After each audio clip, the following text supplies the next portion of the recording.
Hi guys, I'm Farshad. Welcome to my channel. In this video, I want to talk about how to create your first portfolio. Now, I'm a UI UX designer for more than a year. I don't do a lot of projects. I mainly teach Adobe XD, but for a long time I wanted to start working and I knew that the first step is, of course, you're going to need a portfolio, is creating a portfolio. So I always knew it, but for some reason, maybe that was I was in the comfort zone of teaching. It was good. I knew it. I'm good at it. It created a comfort zone for me. Maybe because of that, maybe because of other things, I didn't start creating a portfolio when I needed it. So recently, I've been thinking to myself that I have these dreams, I have these goals, and I have to do something for them, and the first step is, of course, creating a portfolio. So I have to work it out. It's very scary for me, but I have to work it out, and I did work it out. And in this video, I'm going to talk about the path that I took. I'm gonna walk you through that path, and I'm pretty sure that it will help you in order to create your own first portfolio. First, let's talk about ourselves, me and probably most of you guys who are watching this video. Um, we all felt lost at some point when I'm talking about creating a portfolio, when we wanted to create a portfolio. And I learned UI UX design on my own, mostly here on the YouTube platform and some other websites. And most of you did that too. I did it. I didn't go to online classes, or I don't know what they're called, boot camps or whatever, uh, because first I didn't feel like it, and then they are so expensive in my country, so it was never really an option. And I thought that okay, many people have learned it on their own, so why can't I? Uh, as I'm telling you, it wasn't really an option for me. Learning on your own isn't necessarily a bad thing. You're going to learn everything from different platforms, from different people, and that's okay. You're going to learn, for example, the processes of user experience. You're going to learn all the processes, no problems. But a problem will occur, and that is going to be lack of direction. The reason for that is that we who learned UI UX learned it online, learned it here on YouTube from different people. And we didn't have a mentor who shows us the way, and it's very good to have someone who lead you into the right direction, and we didn't have that. Most of us didn't have that kind of person when we were learning about user experience and user interface design, so we feel kind of lost. Now, this isn't a big problem, and this will only haunt you just one time, and that is when you want to start working for yourself for the first time on your own. And there's only one way to encounter it, is by just facing it and creating your first portfolio. I'm gonna help you out in a minute, but I want to talk about other stuff as well. Now, the other problem that most people have, including myself, is the fact that we don't feel comfortable with our work. We say it's either perfect or we are not going to launch it, we are not going to show it to the world. Well, I've got a good news for you. It's never going to be perfect, at least not on the first try. You can say iPhone, for example, it was a revolutionary device. If you look back at the first iPhone, right now, I have a video on the features that it had on the end screen of this video, so watch till the end, then watch that video. You'll see that it has very basic features, but yet it revolutionized the way that we live. It changed the way that we live, and it's a legendary device. But right now, looking back, it was like just it was a basic phone. And that's the point. If Apple wanted to sit around and enhance the processor, to have a better camera on it, could be able to sell it in more countries, for example, it would have never been launched and nothing would have changed. Right now, we were working with some ugly phones with a horrible user interface.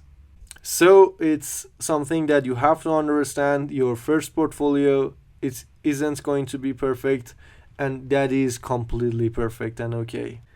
Before I started to create my portfolio, I was looking at some portfolio reviews here on YouTube, and I was like, not a chance. Not a chance that my portfolio is going to be selected next to someone's portfolio which looks like that. It was awful. But then again, I could have sit around and complain, or I could have done what I did. Start designing, start creating something, knowing that it's gonna be better second time around, and the time after that, and the time after that. The feeling that I had when I finished my portfolio was that, okay, it's not perfect, it's not that good, but it beats not existence. So that's an amazing feeling to have.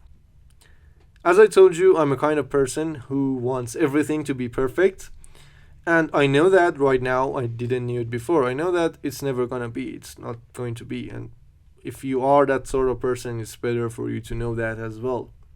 So I've watched 40 videos about creating your first portfolio here on YouTube, and I have them all in this playlist.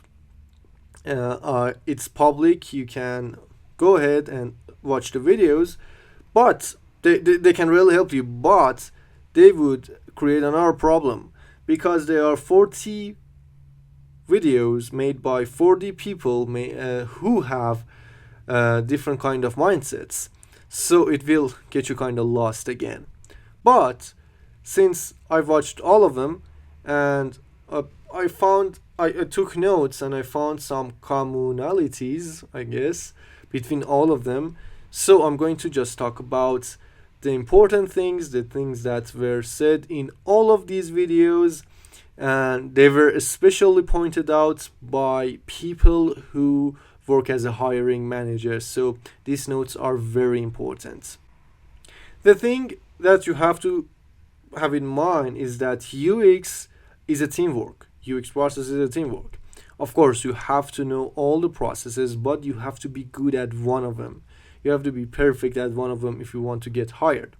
Now, I myself didn't know which one of these processes I'm good at. I'm still not sure which one I am good at, but working on my first portfolio, because I've done all the processes on my own, I started to find out which one I'm good at, which one I'm enjoying, and that's what I'm going to tell to you. If you don't know which one of these processes that you're good at, just start your first project, work on all of the processes, and then you'll see which one you're good at and which one you really enjoy doing the most. After you find it, for your next project, for your next case study, focus on that. Do all the process, but spend more time on that thing that you enjoy, that you're good at. Show it that you're good at it, and it plays an important role. It plays an important role if you want to get hired anywhere. In your case study, you have to show the path that you took in order to solve a problem. You have to tell a story about the processes you went through in order to solve that problem. Because hiring managers are going to look at your portfolio for 30 seconds, and in that 30 seconds, it's very important for them to know what you did, how did you do it, and what process you went through. You can also use pictures as a tool for your storytelling. Now, these were the points, these were the important things that were pointed out in almost all of the 40 videos that I saw about creating your first portfolio.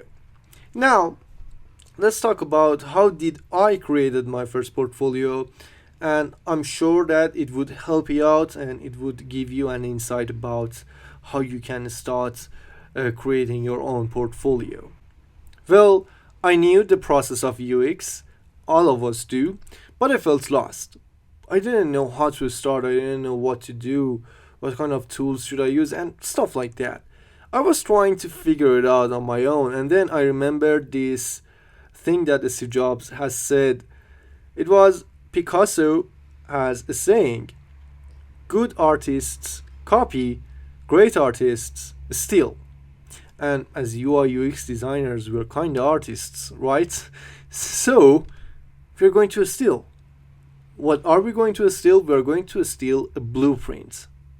In the description below, there are some links that will lead you into some portfolios. Those portfolios were praised in every portfolio review that I've seen, at least the ones that are in the playlist, and I really like them. You can find more for yourself. Just search online, there is a dozen more, but I really liked these guys.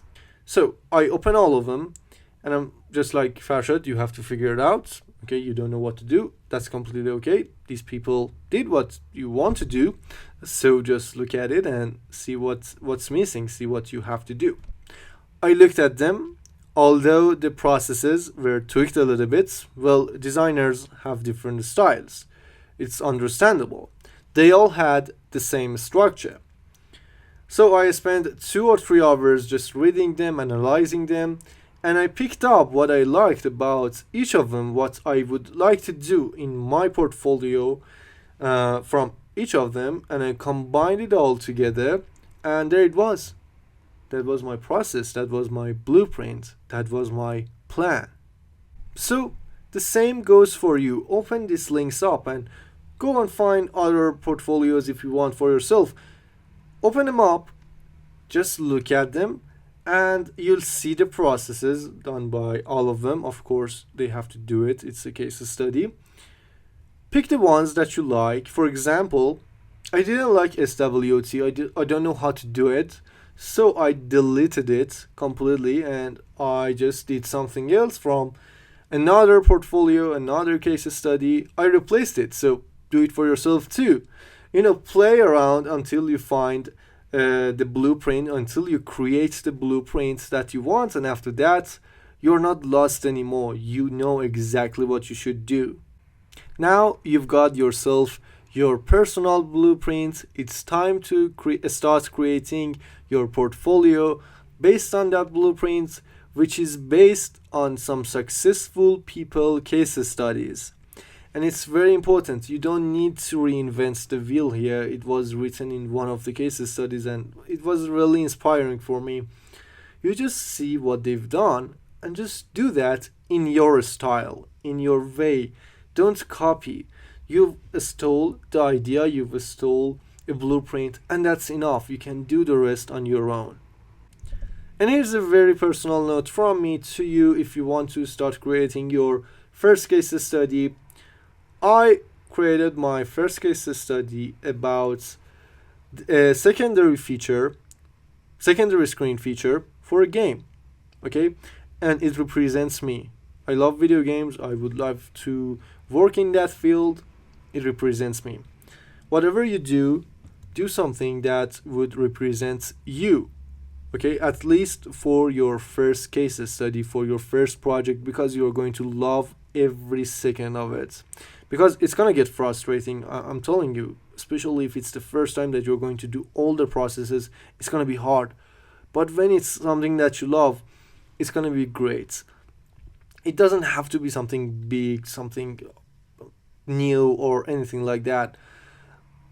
And don't waste too much time picking it up. Just go with it. I love video games.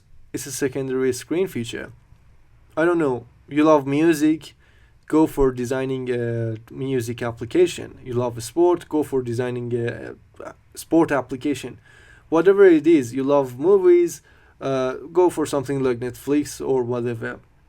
Whatever it is, do your first project in a personal way. It's like it's your own thing. It's the thing that you want to see, you want to have, and it's very personal. Because when it's combined with love and passion, it's gonna be great. Let me know if you have decided to start working on your portfolio, or after you've created it, just comment below the link for that. I'm gonna open it. I'm in no position to review. I'm just gonna tell you how I feel about it, and I really wish you the best. I wish you just start working, start designing, and I wish all the best for you. That was it for this video. Make sure to subscribe to my channel. I upload more content like this, especially for people who are starting to figure things out. Thank you all. Wish you all the best. See you next time.